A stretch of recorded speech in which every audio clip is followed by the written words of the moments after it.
আজ যখন আপনি প্রথম ঈশ্বরকে ধন্যবাদ দিয়েছিলেন, ঘুম থেকে উঠে চাই প্রার্থনা করেছিলেন, চাই আরাধনা করেছিলেন, ধন্যবাদ দিয়েছিলেন, বাক্যকে পড়েছিলেন, সেই সময়ও কিন্তু প্রভুর সে আওয়াজকে, রবকে, সে তার কথাকে পবিত্র আত্মার দ্বারা আপনি শুনেছিলেন।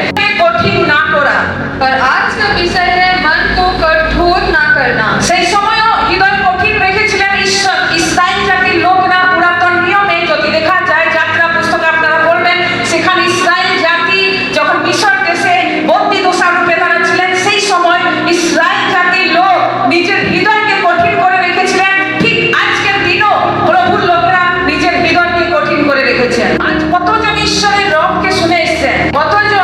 और कितने जन? আপনি বলবেন কি ঈশ্বরের আওয়াজ আমি কি করে শুনবো? তো ঈশ্বরের আওয়াজ মানে ঈশ্বরের কাছে আপনি প্রার্থনা করেছেন, তার বাক্যকে আপনি ধ্যান করেছেন, পড়েছেন। और उनके वचन को हमने पढ़ा है, मनन किया है। হালেলুয়া।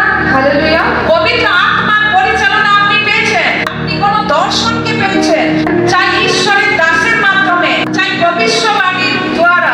हो सकता है भविष्यवाणी के द्वारा। হালেলুয়া। हालेलुया।